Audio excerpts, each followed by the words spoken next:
Hello दोस्तों, आपको स्वागत है आपके अपने चैनल मैथ टीचिंग में।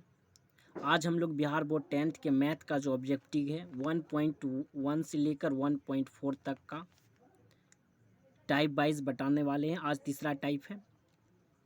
इस वीडियो को ज़्यादा से ज़्यादा लाइक एंड सब्सक्राइब कीजिए और अपने मित्रों में शेयर करने का प्रयास कीजिए। ठीक है, आज हम लोग तीसरा टाइप पढ़ने वाले हैं। तीसरा टाइप का ऑब्जेक्टिव जो आता है उसमें कहा देता है क्या, जैसे 2.3 है। ठीक है, इस पे आपको क्या करेगा, रेकरिंग दे देगा, बोलेगा इसको P/Q के रूप में लिखना है और 4 ऑप्शन रहता है। इस तरह के क्वेश्चन है।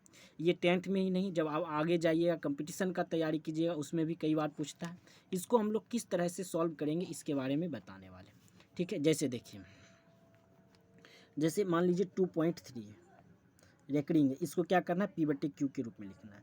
इस तरह क्वेश्चन को सबसे पहले देखिएगा, दशमलव का आगे कोई अंक है तो उसे हम लोग पूर्णांक के रूप में लिखेंगे। अगर 0 रहेगा तो उसे छोड़ देंगे। दशमलव के आगे 2 है तो 2 को हम लोग क्या करेंगे, पूर्णांक के रूप में लिखेंगे। दशमलव के बाद जितना भी अंक है उसे लिखने का प्रयास करेंगे। जैसे 1 अंक है, 3 है, 3 लिख दिए।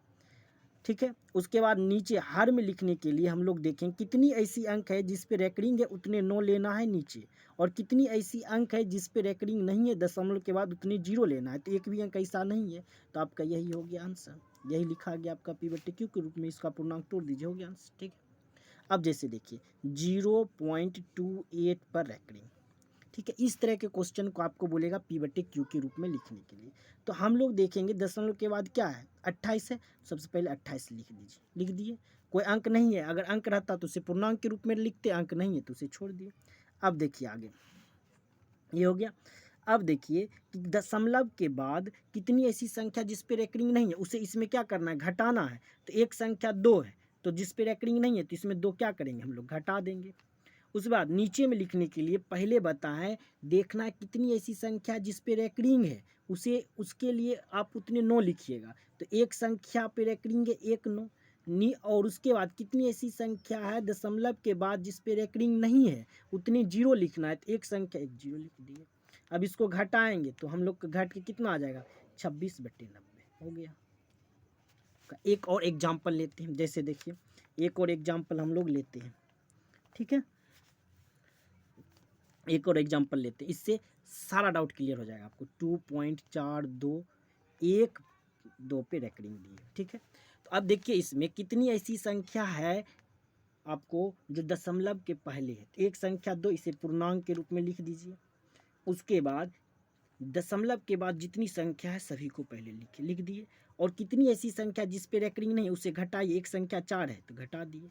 अब हर में लिखने के लिए, नीचे लिखने के लिए हमें देखना पड़ता है दशमलव के बाद कितनी ऐसी संख्या है जिस पे रेकरिंग है उतने 9 नीचे लेते हैं।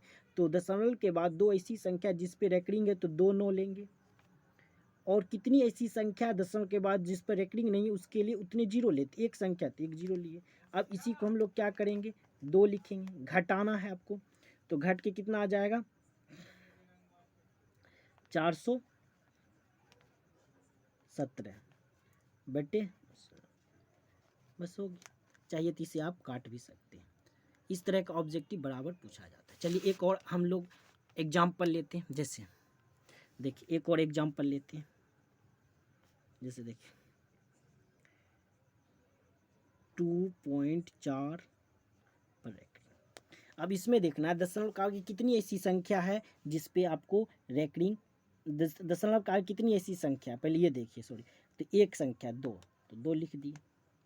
अब दशमलव के बाद कितनी संख्या, 2 संख्या 42, उसे लिख दीजिए। इसमें तो एक भी ऐसी संख्या नहीं है जिस पे रेकरिंग नहीं हो, अगर रहता तो उसे हम घटाते, नहीं है तो छोड़ दीजिए। अब नीचे में लिखिए, नीचे में देखिए कितनी संख्या पे रेकरिंग है उतने 9 दीजिए। तो 2 संख्या पे 2 9 दिए। अब ऐसी संख्या नहीं है जिस पे रेकरिंग ना हो उतने 0 लेते, नहीं है तो उसे भी छोड़ दीजिए। बस इसी को आप लोग पूर्णांक तोड़ के लिख दीजिए, ये आंसर हो गया। दोस्तों अपने दोस्त के बीच में वीडियो को शेयर करने का प्रयास कीजिए। अगला टाइप हम कल लेके आएंगे। ठीक है, 1.1 से 1.4 तक में जितना भी टाइप हो सकता है टाइप करके बताएंगे। इससे आपको एक जो है ऑब्जेक्टिव क्वेश्चन जरूर पूछा जाता है। उम्मीद है कि समझे होंगे। थैंक्स।